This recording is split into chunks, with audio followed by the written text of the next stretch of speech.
विज्ञान की अनकही कहानियाँ। आइए हम सुने विज्ञान की अनसुनी कहानियाँ। Hello listeners, you're listening to Vigyan Ki Awaaz podcast program on STEM popularization, catalyzed and supported by the Ministry of Science and Technology, Government of India and Media for Community Foundation. Project devised and designed by Dr. R. Sridhar and assisted by Ashish Tiwari. Local coordination and production, Professor Subramanian. Content writing by Priyanshu and post-production by Professor Kaushik P. Kanchan of Garden City University, Bengaluru. Garden City University, conquer we shall all adversity. GCU, emphasis on life. GCU, emphasis on life. In this episode, we follow Dr. S. Krishna Prasad's scientific journey as it expands beyond borders. From his time as a visiting scientist at the Technical Universität in Berlin to his postdoctoral research at the Naval Research Laboratory in Washington. Dr. Prasad's work reflects a deep commitment to international collaboration and discovery. We delve into how these global experiences enriched his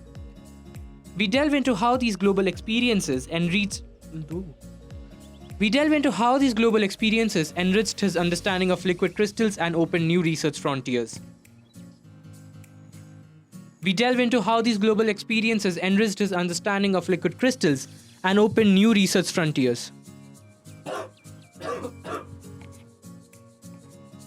In my own field, Professor Chandrasekhar was a preeminent professor in the field of liquid crystals.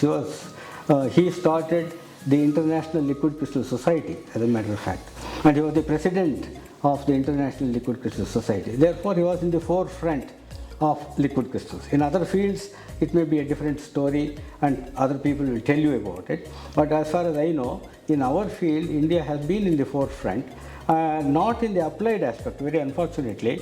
And that is true, you see, very strangely and ironically, in Germany and in America, a lot of work has gone on in the field of liquid crystals. But the true beneficiaries of liquid crystals are Chinese, Japanese, Koreans, you see. And there has been a lot of, why is this happening in this fashion? The point is, a lot of money is involved in, for example, establishing an applied, the institution, for example. And that kind of money we are not finding.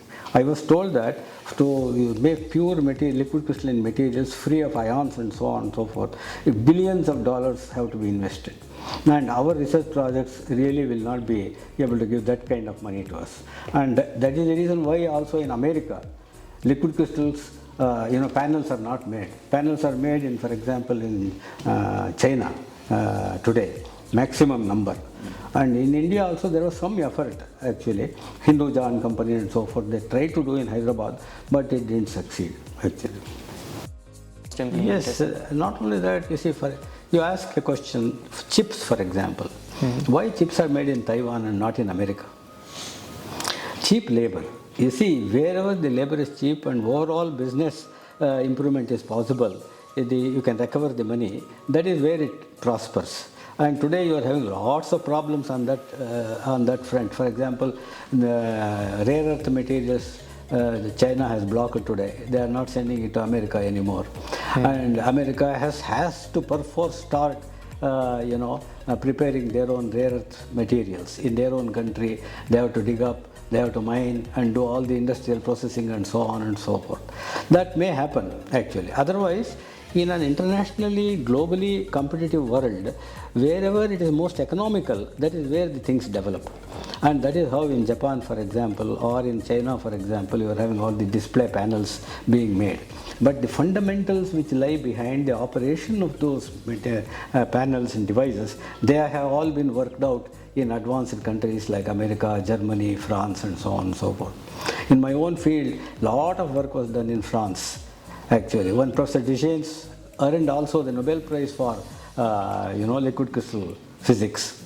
But then France is not the one which is reaping the benefit of it. The benefit is being reaped by other countries, as a matter of fact. In the applied area, India has always been slightly lagging behind. Our main strength has been our basic research. For example, take Raman effect, which is extremely well known. And we didn't create Raman spectrometers and so forth, you see, until the advent of lasers, for example. Raman effect was not much beneficial at all. And today, everywhere in all labs, especially nanomaterials, without Raman effect, you cannot do any work here. So basic sciences we are very strong, and applied work we need to really.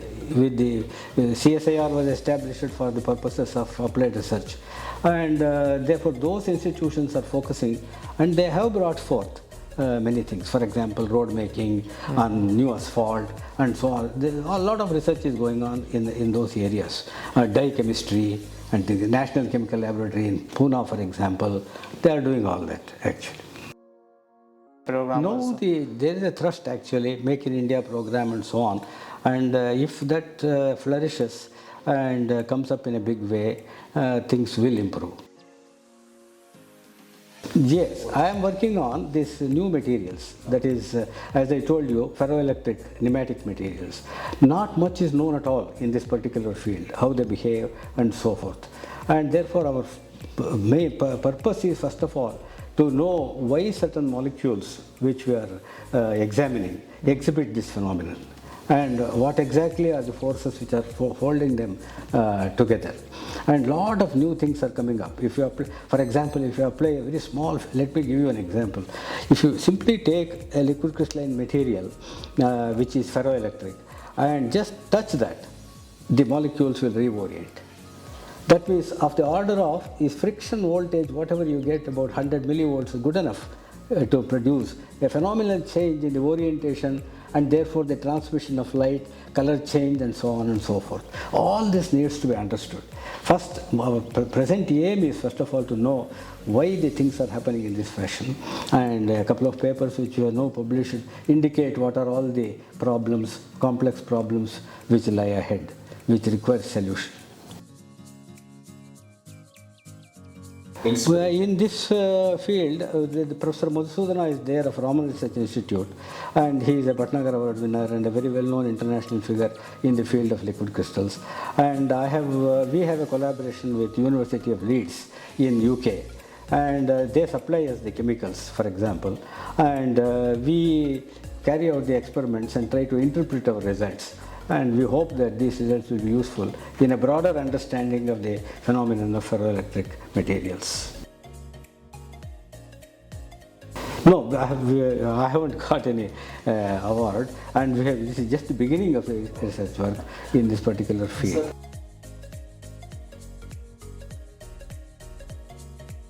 Professor Chandrasekhar has been an inspirational figure, and in my lifetime I had the good fortune of meeting Professor Raman and having a conversation with him also.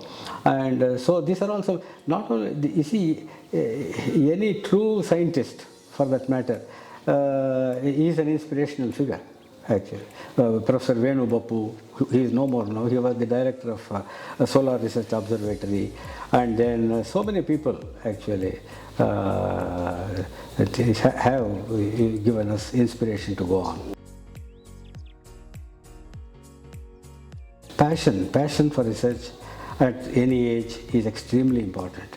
You see, passion in the sense that if you are engaged in a particular research project, when you go home, that project should not vanish from your mind. All the time, 24 hours a day, you should be thinking about that problem and the solution. Then the mind is a very capable thing, you see. It can often surprise you with the solution, suggesting the solution to you, provided you are thinking about that problem constantly. This passion is lacking in many people, you see.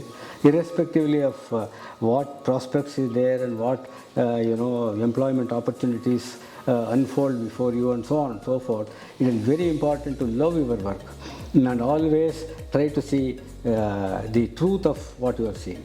You see, it's a quest for truth and understanding. That is what is extremely important.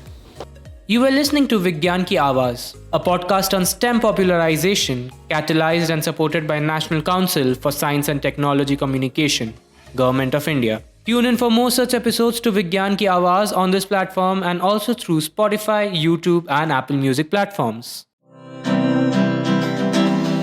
आइए हम सुने विज्ञान की